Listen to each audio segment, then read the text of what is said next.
성경 보겠습니다. 제가 읽어보겠습니다. 창세기 1장 26절부터 28절까지 제가 읽어보겠습니다. 하나님이 가라사대 우리의 형상을 따라 우리의 모양대로 우리가 사람을 만들고 그로 바다의 고기와 공중의 새와 육축과 온 땅과 땅에 기는 모든 것을 다스리게 하자 하시고 하나님이 자기 형상 곧 하나님의 형상대로 사람을 창조하시니 남자와 여자를 창조하시고 하나님이 그들에게 복을 주시며 그들에게 이르시되 생육하고 번성하여 땅에 충만하라 땅을 정복하라 바다의 고기와 공중의 새와 땅에 움직이는 모든 생물을 다스리라 하시니라. 조금 긴 내용을 봤습니다. 1장 26절부터 28절 내용에 보시면은 하나님께서 가라사대 이렇게 나옵니다. 아직 그 사람이 만들어지지 않았기 때문에 이게 하나님이 가라사대라는 말은 하나님 자신의 사역입니다. 그러니까 우주 만물을 다 계획하신 대로 창조하신 것처럼 성경에서 말하는 하나님의 존재는 인간에게 어떤 말씀을 주기 전에 이미 당신의 모든 의지를 벌써 확정하시고 그것을 보여주시는 겁니다. 그게 바로 하나님께서 가라사대 이렇게 나옵니다. 그리고 우리의 형상을 따라 이때 우리는 이제 하나님이 여러 명이 있다는 게 아니고요. 그 복수명사거든요, 이게.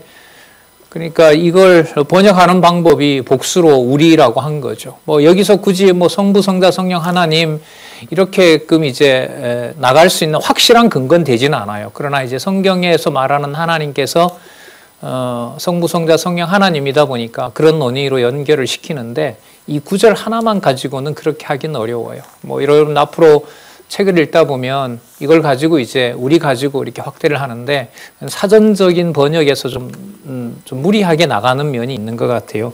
어쨌든 그러나 성경에서 말하는 하나님은 이른바 삼위 하나님이시죠. 자, 그리스도께서도 창조에 관여하셨다는 내용이 나오죠. 잠언에도 보면 나오고 잠언 8장 22절에서부터 31절에 보면 벌써 그게 예언이 되고 있고 요한복음 1장에도 나오고 곳곳에 그런 부분이 나옵니다. 성령께서는 또 보존자로 나오기도 하시고요.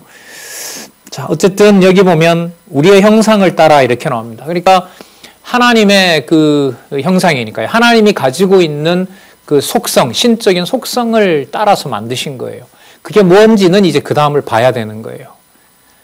여러분들이 학교 공부나 마지막 그 중요한 시험인 수능을 치면서 언어 영역에서 아주 여러분 속도를 내면서 그 독해를 해나가잖아요. 그런 게 성경을 공부해 가는데도 매우 중요합니다. 진짜 중요합니다. 그러니까 에너지를 수능에다 쏟았고 학교 시험에다 쏟은 것을 일반적으로 교회에 나와서는 좀 쉬는 문화로 이렇게 끌어왔잖아요. 이제까지 선배들이. 절대로 그렇지 않습니다. 그렇지 않습니다. 오히려 뭐 유대인들의 경우로 보면 그 말씀을 듣기 위해서 모세의 말을 듣기 위해서 나머지 며칠을 살아야 되는 어떤 그런 게 이제 주어졌거든요. 그 솔로몬이나 유대인의 역사를 보면 그러니까 그리스도의 어떤 그 가르침으로 보더라도 일상생활이 말씀을 듣는 방향으로 맞춰져 있어요. 성경을 보면. 그 시각을 여러분들이 한번 이렇게 가지고 보시기 바랍니다. 자, 어쨌든요. 관심을 우리가 텍스트를 읽을 때는 어느 경우보다 성경에 그 집중할 수밖에 없는 그런 면이 있음을 좀 말씀을 드리고요. 하나님이 보시기에 26절이라고 그랬죠. 우리의 모양대로 우리가 사람을 만들고 이때 형상이라는 그 신적 속성에 하나님의 어떤 속성과 관련이 되는 거라면 그 다음에 우리의 모양대로라는 말은 뭐냐면 구체적인 모습을 말하는 거죠. 그러니까 하나님께서는 보이지 않으시는데 보이는 하나님의 방식으로 사람을 만드시겠다는 거죠. 자, 여기서 이제 사람을 만드신다는 계획이 나오죠. 사람이 그 원어로 보면 아마 이게 아담일 거예요. 그 히브리어에 보면 자, 이 아담이 그러니까 이름 아담이기도 하지만 그게 하나님이 형상과 모양대로 만든 어떤 형상을 하나님께서는 아담으로 불렀던 거라고 보면 되죠. 자, 그 다음에 구체적으로요. 그로 바다의 고기와 공중의 새와 육축과 온 땅에 기는 모든 것을 다스리게 하자라는 말이 나와요. 이게 통치 개념이 들어가 있죠. 그러니까 하나님의 형상, 하나님의 모양, 그리고 사람, 그리고 사람에게 다스리게 하자 이렇게 되는 겁니다. 그러면 앞부분에 얘기했던 모양과 그 하나님의 형상과 모양이라고 하는 것은 이 본문에 보면 뭐와 관계가 되죠? 통치와 관계가 돼요. 다스리는 문제와 자연 만물을 다스리는 문제와 관계가 됩니다. 자, 그 목적을 가지고 27절에 하나님께서 직접 만드세요. 이제 자기 형상 곧 하나님의 형상대로 사람을 창조하세요. 그러니까 당신이 정하신 대로 뭐 한 거죠? 성취하신다라는 의미인 거예요. 그럼 바로 이 내용에서도 여러분이 이제까지 많이 들었던 여호와, 언약하신 대로 이루시는 분이라는 범위가 벌써 창세전에 존재했던 신이 당신의 모습을 인간을 통해서 드러내실 때 그 속성이 바로 언약하시고 성취하는 것으로 그 내용은 통치를 통하여 하시는 거구나. 좀 뭐 거창한 얘기라기보다 이제 제가 철학을 전공을 했는데요. 그 니체라는 철학자를 전공을 했어요. 그 니체라는 철학자가 그 뭐 구체적인 실제 정치 얘기를 한 철학자는 아니지만 인간의 어떤 근본에 대해서 그 권력이라는 문제를 다룹니다. 그러다 보니까 약간 정치 철학적인 색채가 상당히 강합니다. 인간이 왜 타인에 대해서 지배를 하려고 하느냐, 이제 그런 걸 다루거든요. 제가 이 말씀을 여러분들에게 드리는 이유는 뭐냐면, 성경에서 말하는 하나님과 하나님께서 인간을 만드시는 문제에서 제일 우선으로 등장하는 게 여러분 통치 문제예요. 이게 섭리라는 말하고 관계가 돼요. 섭리라는 말은 지난번에 여러분들이 얘기했죠. 섭리는 세상으로 말하면 통치 권력입니다. 요즘 정치신학이라는 분야도 관심이 많거든요. 예, 저도 뭐 이렇게 신문에 글을 쓰면서 현실 정치 얘기를 하다가 요즘 많이 비판을 받고 있어요. 어느 한쪽을 대변한다 이런 오해도 받고 있는데, 제 의도는 대변하기보다 좀 심정을 이해하면서 우리 성도들이 하나님 앞에서 바른 신앙을 가질 수 있는 그런 계기가 됐으면 좋겠다라고 해서 하는데, 너무 이제 상세하게 다루다 보니까 그런 것도 있는데요. 어쨌든 하나님의 그 나라, 하나님의 통치 국가, 그리고 교회, 이런 문제와 관련했을 때 이 여러분 통치 문제가 일단 제일 먼저 이렇게 등장하고 있어요. 여러분 들어보셨죠? 존 칼빈이라고, 불어 이름으로 장 깔뱅이라고 하는 사람 들어봤을 텐데, 종교 개혁의 중요한 성경 권위에 대해서 바탕을 놓은 사람이에요. 500년 기독교 전통에서, 이른바 개혁파 신학 전통에서 그 사람 두 가지 일을 하죠. 하나가 중요한 일을 두 가지를 하죠. 하나는 뭐냐면 하나님을 인식해가는 중세의 틀을 벗어나서 어떻게 성경의 바탕을 둔 하나님을 이해할 것인가, 그걸 가장 학문적으로 체계화해 놓은 사람이에요. 500년 전 일이잖아요. 거의 500년, 1960년경 사람이니까요. 그렇죠. 칼빈, 그것도 한 500년 정도 되죠. 그러니까 성경의 바탕을 둔 신학적인 체계, 이걸 수립한다는 것은 굉장히 의미가 있는 일이라고 할 수가 있겠죠. 자, 그럼 그 사람의 그 신학 체계를 기독교 강요라고 하는 책이 있는데요. 기독교에 대해서 대강의 어떤 요점, 이걸 이제 정리를 해놨는데, 우리 번역으로는 이렇게 4권으로 나와 있어요. 라틴어 번역은 4권이 아니라 6권으로 이렇게 좀 분량을 조절해서 냈는데, 그 책의 마지막 결론이 뭐냐면요. 그 당시가 여러분 엄청난 전쟁이 일어나고 있었거든요. 천년 가톨릭 국가가 붕괴되면서 유럽의 지형이 바뀌는 거예요. 엄청난 전쟁이 일어나고, 여러분 이제 공부 시간에 배웠을 거예요. 100년 전쟁, 30년 전쟁, 이거 잉글랜드 무슨 독립전쟁, 나중에 미국의 독립전쟁이 전부 다 종교전쟁입니다. 전부 관계가 되어 있어요. 그러니까 종교개혁 1517년 16세기 초 종교개혁 이후에 20세기까지 유럽은 진짜 전쟁하지 않은 날이 없을 정도로 엄청난 전쟁에 휩싸입니다. 그러면서 나라 판도가 바뀌어요. 칼빈 당시에도 많은 국가의 전쟁들이 있었죠. 사실 그 주위에 서유럽이라고 우리가 보통 말하는 로마에 있는 로마 교황청이 그 권력을 쥐기 위해서 가톨릭을 옹호하는 세력과 가톨릭을 반대하는 그런 자들을 프로테스탄트라 부릅니다. 그걸 이른바 개신교라고 그러죠. 그럼 프로테스탄트는 카톨릭에서 만들어 놓은 이름이니까 잘 쓰고 싶지 않아요, 선생님은. 그래서 그냥 뭐 그렇다고 부를 수도 없고, 기독교라고 하면 또 카톨릭이 들어오고 여러 종교도 들어오니까 어떻게 해야 될지 사실 그 개념도요 참 모호합니다. 그래서 이게 성경을 통해서만 정리해 갈 수 있는 그런 과제도 있긴 해요. 얘기가 좀 길어져서 죄송한데요. 그 칼빈의 책의 결론이 뭐냐면, 교회와 국가 관계가 어떤 것인가 길게 논의하지는 않아요. 그냥 국가는 교회가 하나님의 통치를 하는 일에 연관성을 가지고 있고, 국가 밑에 교회를 두어서는 안 된다. 이런 이제 창세한 논의는 하지만 마지막에 그렇게 끝납니다. 고민을 안 할 수가 없는 거죠. 그러니까. 그래서 여러분이 이 대한민국이라는 통치국가 혹은 세계의 여러 세력 균형 속에서 살아가고 있는 여러분의 어떤 그 생활과, 모르잖아요. 여러분이 중국이나 일본이나 미국과 관련된 일을 얼마든지 할 수 있고요. 실제로 또 그 나라 시민권을 얻어야 될 사람도 있고, 이 상당히 이제 폭넓게 지금은 드러나 있잖아요. 거기에서 하나님의 통치를 전우주적으로 가진다라는 것은 매우 중요한 문제라고 할 수가 있습니다. 자, 하나님께서 이렇게 사람을 만드시고 28절에 보면 그들에게 복을 주세요. 그러면 어떻게 연결이 되죠? 하나님의 모양과 형상대로 하나님의 속성을 담아서 만들었는데 그가 바로 통치하는 것과 관련이 되고, 그걸 28절에서는 뭐라고 하고 있냐면 복을 줬다라고 얘기를 합니다. 그러니까 복의 내용이 바로 여러분 기독교에서 바로 뭐냐면 하나님의 형상대로 지음받은 인간이 통치한다는 거예요. 물론 이것은요 나중에 장차 오실 그리스도와 연관이 돼요.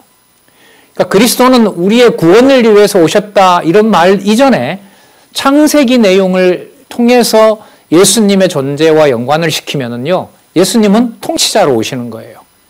그래서 여러분 성경에 그 여호와 하나님을 소개할 때 우리가 성경 구조를 3대 언약이라고 그러잖아요. 자손 땅 통치가 지금 여기에 나온 거죠. 정리를 좀 해볼게요. 자손 땅 통치 언약을 26절에서 여호와께서 세우시고 그걸 성취하셔서 아담과 하와에게, 남자와 여자에게, 먼저 아담에게 3대 언약을 수립하신 거예요. 그게 28장에 확정이 되죠.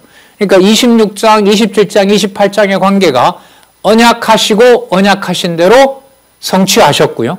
그 성취 내용이 바로 뭐라고 하냐면 복의라는 방식이에요. 그 복의 내용이 뭐냐면 통치인 거예요.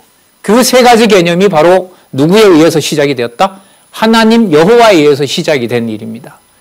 그래서 예수 그리스도를 얘기를 하실 때, 또 여러분 앞으로 들을 때, 또 우리 성경신학에서 공부를 해갈 때, 이 지금 읽었던 창세기 1장 26절, 27절, 28절을 성경 전체와 연관해서 어떻게 그리스도를 정확하게 잘 소개를 하느냐. 물론 우리는 그것을 구약의 그리고 신약 전체를 지배하는 3대 언약, 자손 땅 통치 언약이라고 하는 여러분 지금 가지고 계신 박용기저 의미분석 성경 개론 4차 개정판 2019년에 나온 5번째 나온 책이죠.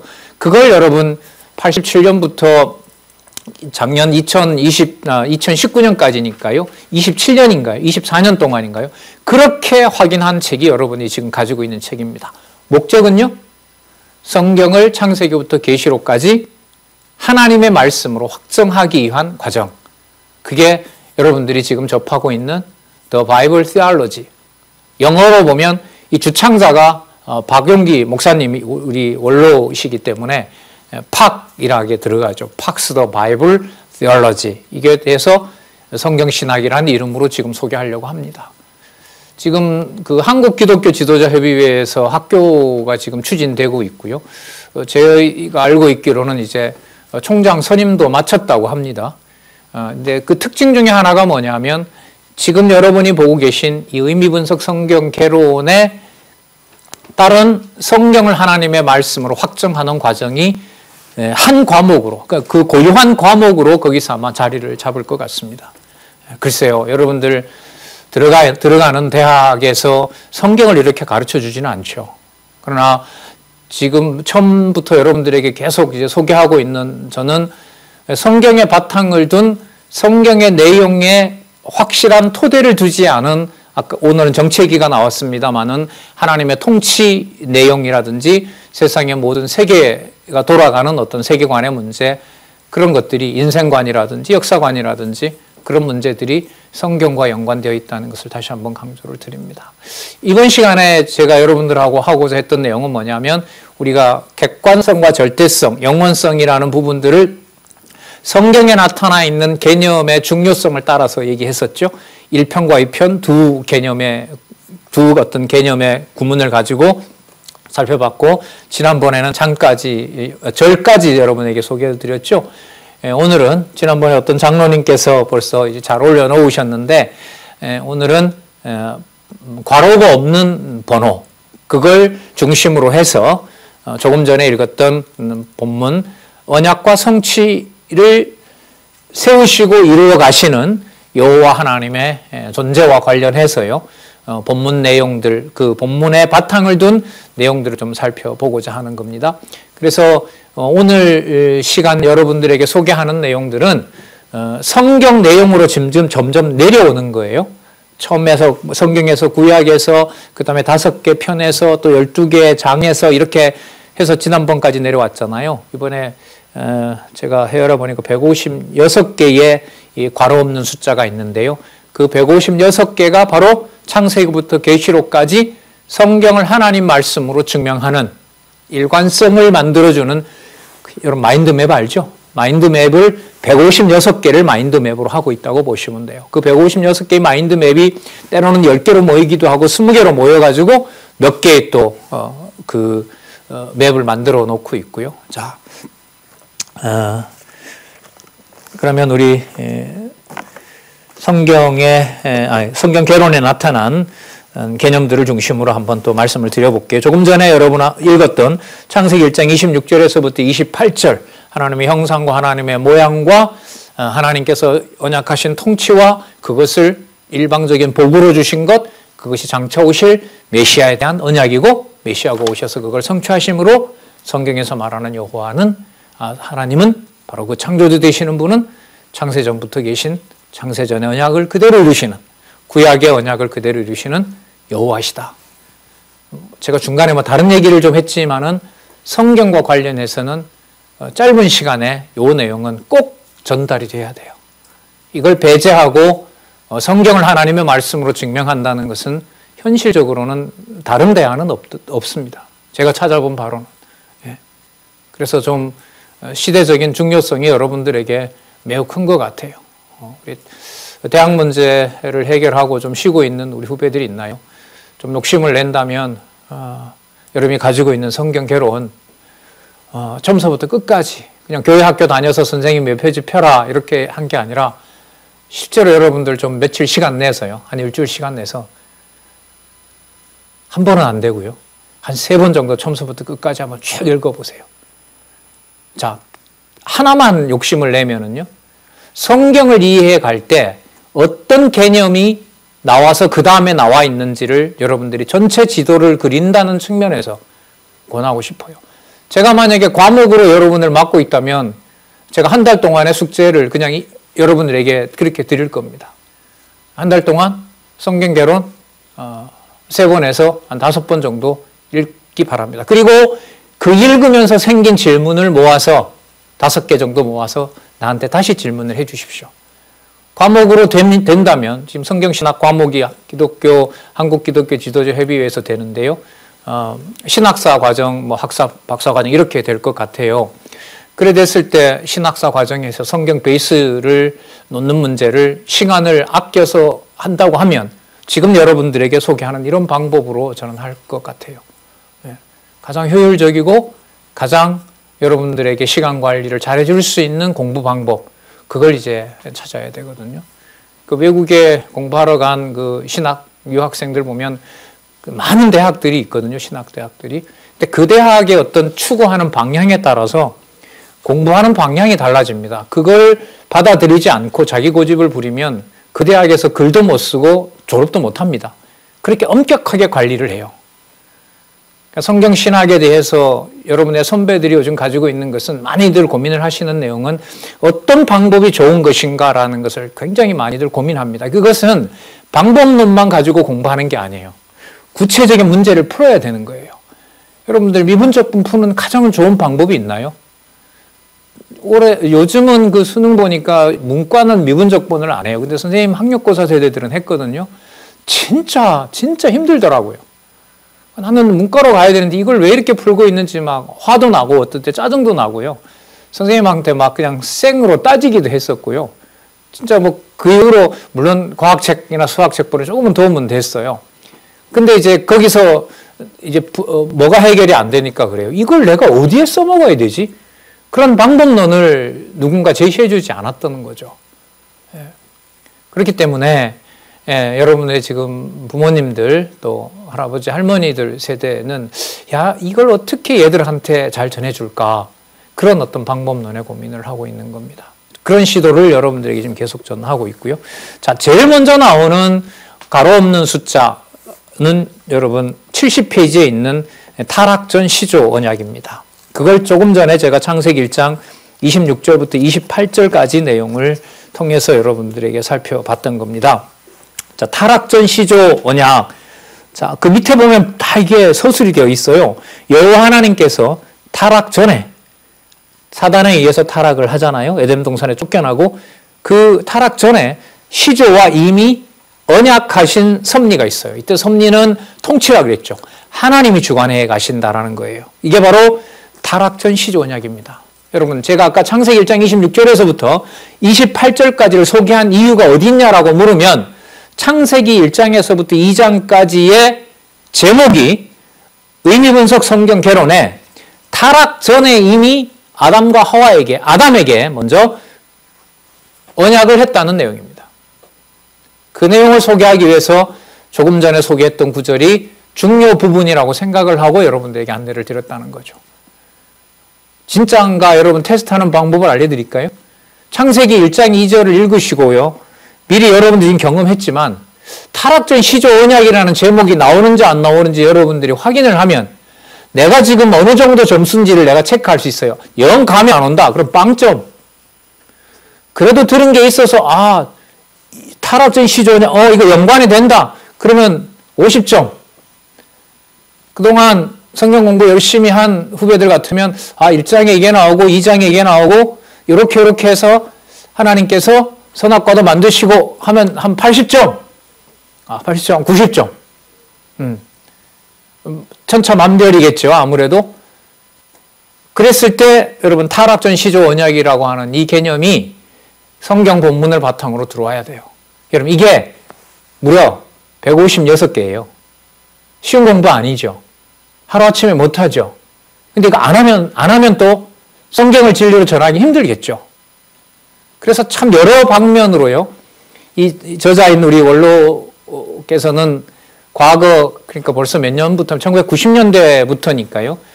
30년 전에 문교부에서 허락하는 건 아니지만 뭐 성경을 배우는데 문교부 인가가 꼭 필요한 건가요?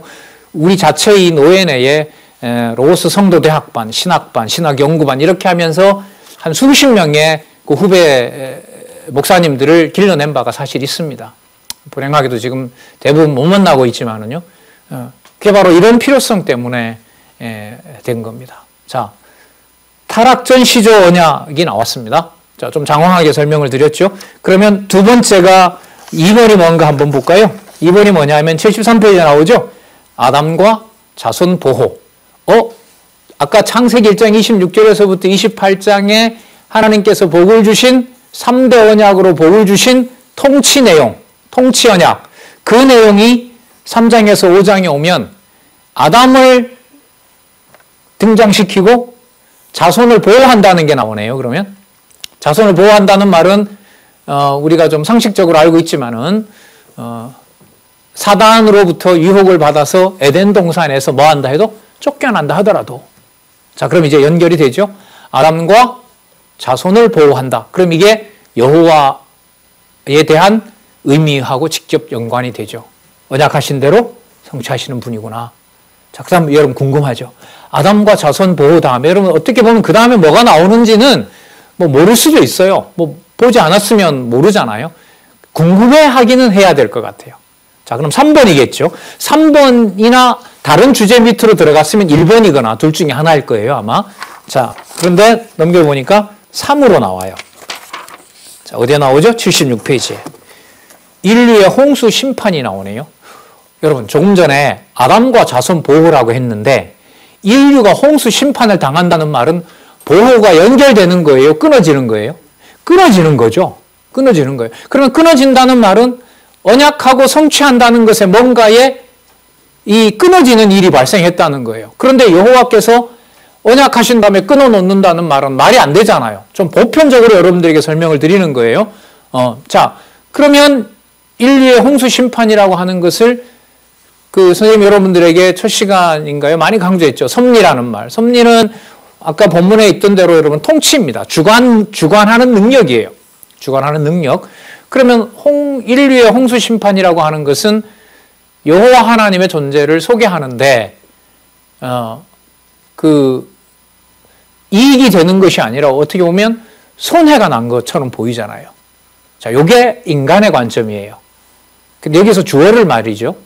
여호와께서 왜 홍수를 통해서 인류를 심판했을까? 이러면 연결고리가 우리 중심에서 만들어지는 것이 아니라 여호와 중심으로 가게 돼요. 그래서 어떤 내용을 읽다가 혹은 보다가 막히잖아요. 그럼 질문을 이게 왜 이렇지? 이렇게 던지지 마시고요. 여호와께서 왜 이 다음에 이걸 섭리하시지? 이렇게 던지시기 바랍니다. 어쨌든 풀어나가는 시간을 줄여야 되니까요. 그러면 여호와께서 왜 인류를 홍수 심판 가운데다가 몰아버렸을까? 자, 이게 문제란 말이죠. 자, 그것에 대한 질문을 가지고요. 넘어가 볼게요. 78페이지에 가면 타락 후 시조 언약이 나와요. 타락했는데도 뭐 하시는 거구나? 언약을 세우시는 거구나. 그러니까 홍수 사건, 여러분 노아 사건은 잘 아시잖아요. 그러니까 노아 사건을 통해서 노아 당시에 홍수 심판으로 인류를 전부 멸하고 8식구 남겨놓았는데 자손 번창할 수 있는 인원이 아니죠. 여러분들 창조과학자들의 말에 의하면은 당시 추정 인구가요 한 20억에서 100억까지 간대요. 그 근거가 뭐냐고 했더니까 매장되어 있는 지구의 액화 석유와 관련된 것 가지고 동식물의 어떤 매장량 동물이죠. 사람을 포함한 부패하는 동물의 몸에서 나오는 액화 석유요, 원유, 그걸 이제 계산을 했는데요. 20억에서 100억이라는 말은 뭐냐면, 동물하고 사람이 같이 섞여 있으니까요. 그건 이제 100억으로 보는 거고요. 20억은 그 중에도 사람이 이 정도 되지 않겠느냐 해서 이제 그렇게 추정한다는 거예요.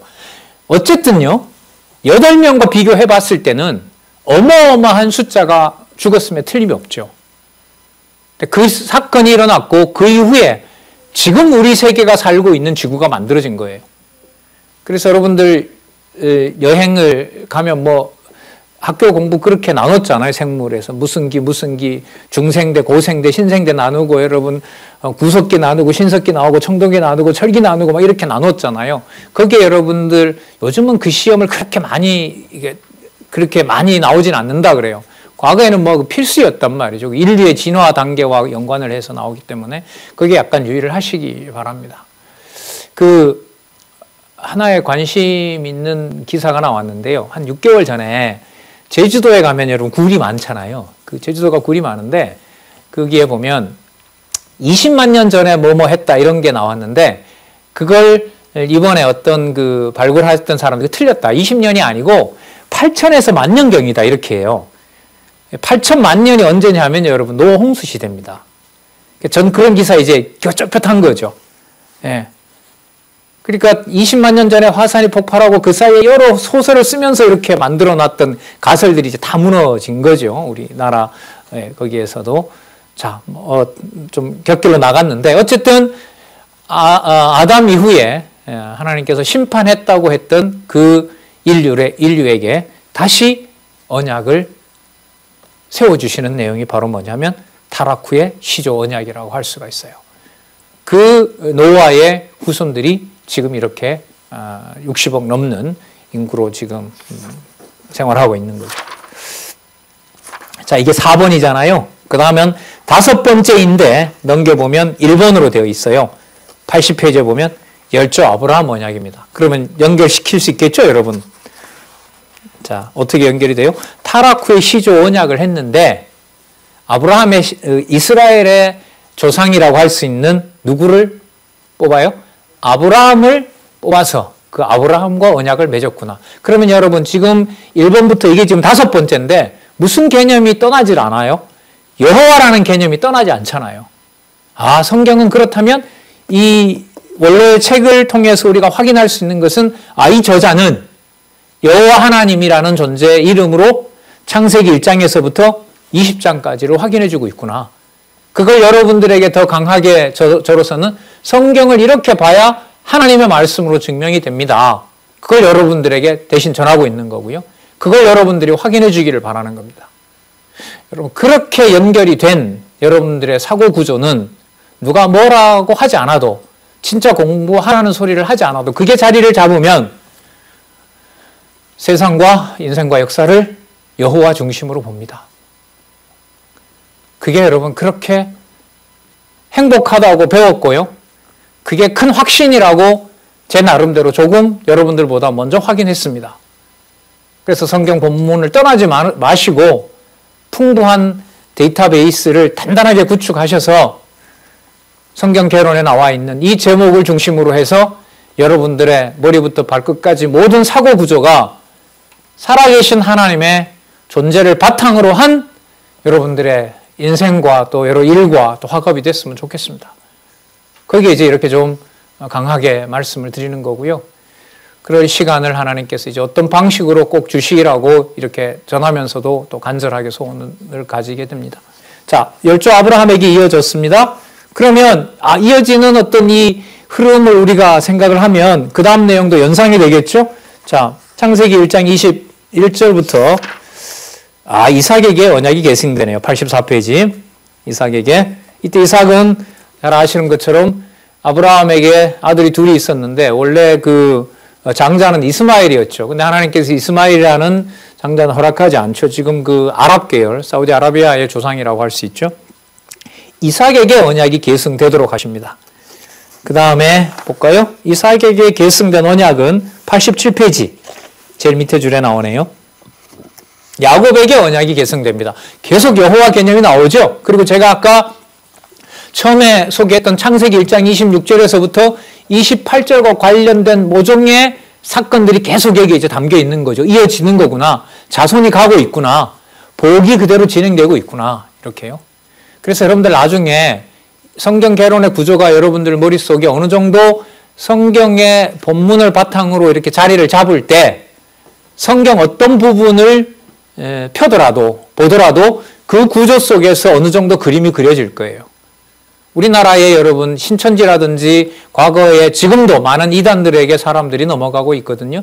그 넘어가는 이유 중에 하나가 뭐냐면 성경을 잘 모르고 해석하기 좀 곤란한 부분들을 제시하면서 그걸 자기네들이 풀 수 있는 키를 가지고 있는 것처럼 얘기를 합니다. 그래서 성경에 관심이 있는 많은 이 초교파 한국의 성도들이 거기에 이제 넘어가게 돼요. 그런데 그건 부분을 가지고 잘못된 길로 인도하는 잘못된 그 성경관을 만들어내는 걸로 가기 때문에 그 이단이라고 정죄를 하고 있는 거죠. 예수 그리스도와 여호와 하나님에 대한 진리가 꽉 차 있는 것을 처음에는 그리 시작을 해요. 비슷하게. 그러나 마지막에 가면 뭘 해라, 뭘 해야만 된다 이렇게 하면서 이제 인본주의 그리고 혹은 인간의 어떤 욕심 또 인간이면서도 교회의 머리가 되려는 그 교주 이런 자들에게 이제 농락을 당하는 거죠. 근데 하나님이 그런 비진리 가운데 몰아넣는 역사도 하나님께서 살아계신 증거라고 이제 성경에 확인을 해주고 있습니다. 그건 또 그런 주제에 맞추어서 얘기를 하도록 할게요. 87페이지에 보면 야곱의 언약 계승 이게 이제 7번째가 되겠죠. 자, 그 다음에 좀 넘어가네요. 92페이지에 보면 자손 보호와 형통이 나오네요. 그럼 자손은 조금 전에 나왔던 개념만 써볼게요. 아브라함, 이삭, 야곱으로 이어지는 이후의 자손 보호겠죠. 왜? 그게 연결이 돼야 되니까. 그런데 여기 보면 제목이 그 자손이 보호되는 것을 뭐라고 얘기를 해요? 형통이라고 얘기를 해요. 우리 뭐 크게 많이 쓰는 용어는 아니죠. 그냥 성경 번역 용어이기도 한데요. 형통은 뭐냐면 잘 그대로 진행된다는 거예요. 잘 그대로. 우리 기준이 아닌 거죠. 여러분들과 제 삶이 힘든 것을 가지고 형통이라고 하진 않아요. 그러나 성경의 기준으로 보면 형통은 여호와 하나님께서 언약하신 것을 이루어 나가시면 그게 형통입니다. 그러니까 개념이 완전히 다르죠. 아까 여러분 노아 시대 때 드러났던 홍수가 그러면 하나님의 약속을 이어나가는 하나의 과정이다라고 보면 그게 뭐가 된다는 말이에요? 형통이 된다는 얘기예요. 그걸 여러분 고민 없이 받아들일 수 있겠어요? 그 고민을 인간이 자기 기준으로 그냥 하도록 버려두잖아요. 그러면 성경 자체에 접근을 못해요. 성경 자체에 접근을 못해요. 선생님 대학에 만났던 친구가 있는데요. 같이 말씀 들어서 너무 좋아했어요. 그런데 몇 년 후에 간대요. 군대 갔다 와서 가는데 왜 가냐니까 성경에 나오는 죄 문제가 나올 때마다 그 장을 들어가서 읽기가 무섭대요. 그래서 나는 너보다 더 내가 못된 짓도 많이 하고 내가 더 거칠게 살았는데 그 친구는 고신측 친구였거든요. 주일날 진짜 짜장면도 안 사 먹고 성경 공부하는 것도 아니 학교 시험 공부도 주저하는 친구였어요. 되게 착하죠. 근데 이제 군대 가서 인간적으로 착한 거예요. 군대 가서 또 여러 생활들이 뭔가 힘이 들었던 거 봐요. 다 얘기는 해주지는 않는데 나는 하나님 하게 한다고 하면서 진짜 막말로 뻔뻔하게 그렇게 살고 있는데 그 친구는 그게 너무 괴로운 거예요. 그래서 이렇게 성경에 어떤 인간적인 여지를 두지 않는 그 당시는 우리가 박 목사님 이랬거든요. 이 저자인 원로에 대해서. 박 목사님 말씀 가지고 나는 내가 못 견디겠다. 그러니까 성경을 그렇게 강론해 가시는 내용에서 인간이 어떤 것도 할 수 없도록 하고 내가 이렇게 비참한 상황에 처한 것을 신이 그렇게 몰아간다는 거, 그러니까 나는 도저히 이게 맞지 않다. 둘이 같이 하숙했거든요. 결국 갈라졌죠. 그래서 그 친구가 가는 것을 보고 그럼 나는 도대체 믿어져서 있는 것과 뻔뻔해서 있는 건가? 그런 생각을 참 많이 했었어요, 그때. 그러니까 말씀이 연결된다는 것하고요, 성경신학에서 저 사람은 성경을 좀 아는 거구나 하고 이러면 다른 문제입니다. 다른 문제. 그건 전부 다 주어를 사람에게 놓는 문제와 관계됩니다. 그래서 형통 얘기 나오다가 했는데 형통도 그런 의미에서 우리에게 맞춰져 있는 그런 형통으로 보시면 안 됩니다. 이게 전부 이런 개념들이 성경의 내용을 바탕으로 하기 때문에 하나님의 존재의 중심으로 풀어나가야 되는 겁니다. 근데 여러분들이 배우는 과목에는 그런 게 없잖아요. 모르겠어요. 아직은 그런 거 필요 없어도 할 수 있고 하고 싶고 그런 게 많을는지는 모르겠지만 다가옵니다. 다가와요. 왜 다가오지 않겠습니까? 그죠? 대학, 군, 그 다음에 다가오는 상황들이 사회에서 뭔가 진짜 전투적으로 살아가야 되는 그런 환경으로 바뀌는데 말이죠. 예. 거기에서, 여러분들이 주어진 지금 이 엄중한 코로나19 그야말로 전염병 대시대를 하나님께서 유행하게 하셨잖아요. 거기서 여러분들의 시간 관리하는 지혜가 많이 생기기를 바랍니다. 자, 그 다음에 97페이지에 가면 자손 보호와 형통인데요. 자손의 생육과 도전이 나와요. 그러면 보호했으니까 뭐가 일어났다고 할 수 있어요? 생육이 일어난 거잖아요. 자, 참조를 좀 하면 이때 도전은 애굽에서부터 나오는 사건이에요. 애굽에 도전한다는 말은 430년 동안 애굽에 있다가 거기서 생육하고 번성해서 이제 나오는 거죠. 여러분이 잘 알고 있는 대로 이제 가나안 땅으로 가게 된다는 거죠. 그래서 101페이지에 제가 그래서라고 했죠. 그래서 101페이지에 보면 자손들이 해방되는 겁니다.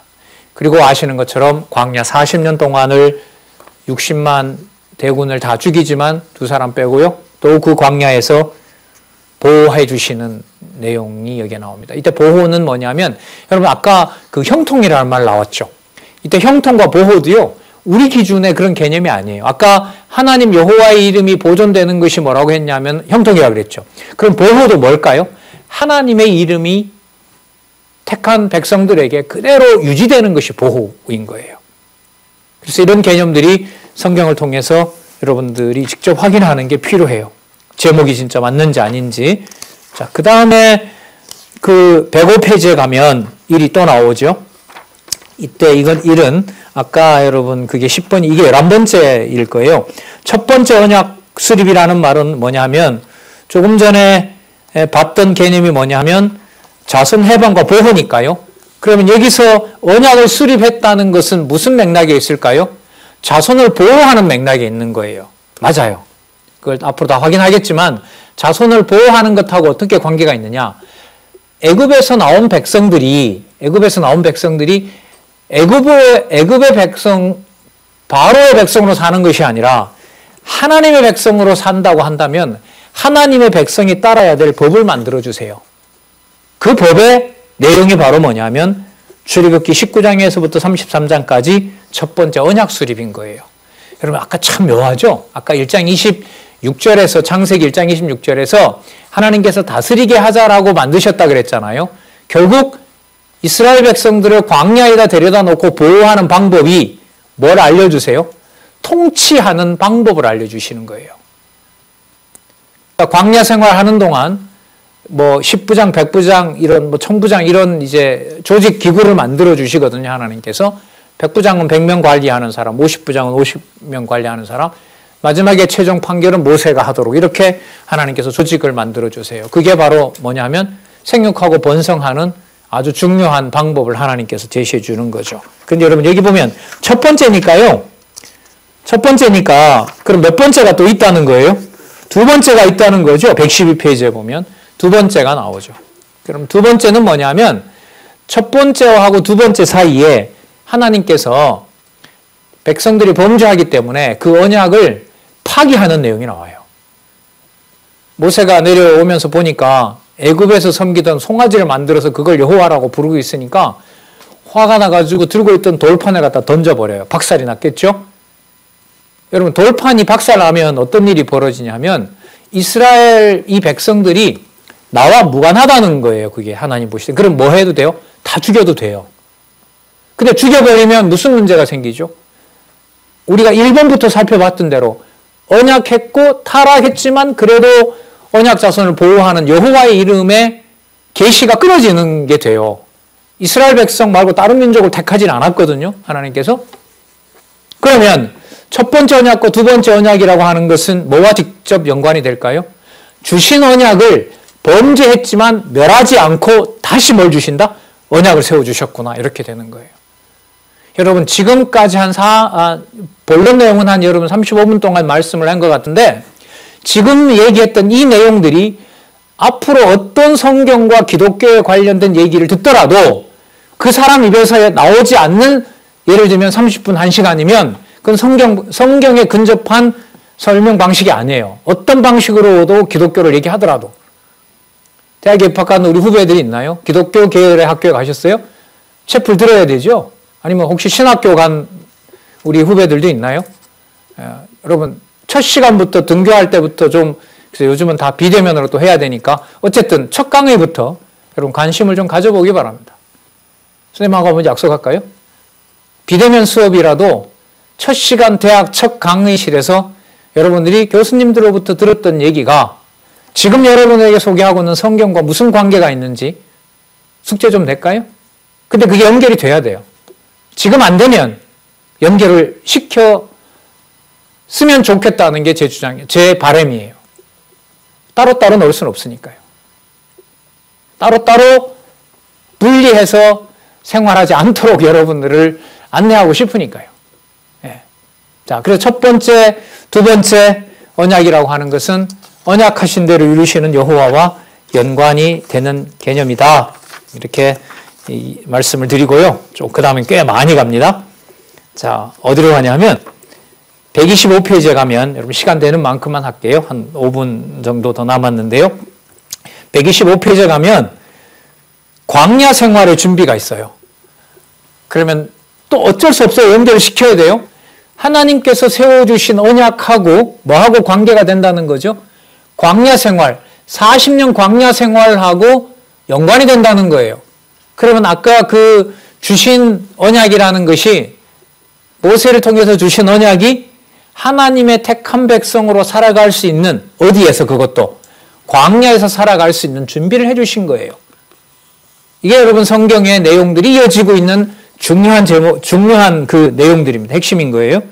자, 그럼 광야 생활의 준비를 통해서 뭘 하셨는지, 혹은 어떻게 하셨는지, 왜 하셨는지. 자, 여러분 질문 던지는 방법이에요. 첫 시간에 가서 여러분들 강의를 들었어요. 저 교수님 저 왜 저런 얘기를 하지? 왜 이 과목의 중요한 내용을 저렇게 말을 하는 거지? 저걸 도대체 어떻게 배우라는 말이야? 저걸 배우면 어떻게 된다는 거예요? 그 목적은 뭐지? 이렇게 질문을 해 가야 되는 거예요. 내가 여러분 수강 신청 거의 뭐 1학년은 선택 여지가 없죠. 드러나는 거 거의 들어야 되니까. 2학년이나 3학년 올라가야 이제 여러분들 뭐 조금 선택할 수 있나요? 그러나 질문은 던질 수 있죠.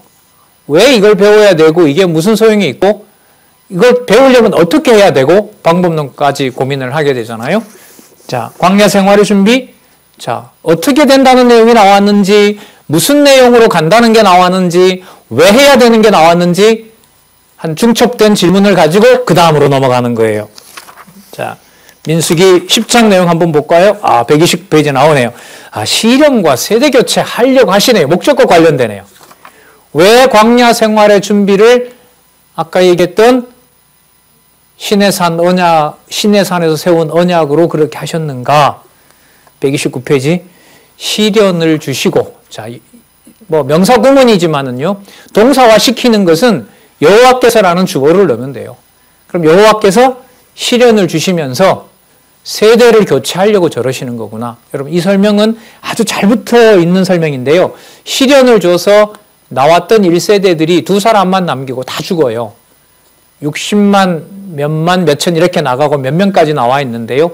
그 숫자보다가 적은 숫자, 한 2,000명이 빠지는 숫자가 40년 후에 다시 광야에서 태어납니다. 그러니까 10살에 나온 사람은 50이 됐을 거고요. 20살에 나온 사람은 70이 됐을 텐데 장정의 숫자의 기준이 있어요. 만 20세인가 그 기준이 있는데 그 기준에 해당되는 자들은 광야에서 다 죽게 되어 있어요. 그리고 뭐 10살이라든지 5살이라든지 이렇게 나온 애들은 나이가 이제 40, 50이 되어서 가나안으로 가게 되는 거죠. 그 과정이 바로 어디에 나타나냐 하면 민수기 1장에서부터 25장까지 시련과 세대교체로 나와 있는 거예요. 여러분, 자, 자꾸 반복하지만 여러분들에게 지금까지 소개했던 이 사건과 이 사건에 관련된 이 개념이 성경 첫 부분에 나오질 않으면 성경과 기독교에 대한 지식은 처음서부터 왜곡된 것이다. 이렇게 좀 단호하게 말씀을 드릴게요. 자, 135페이지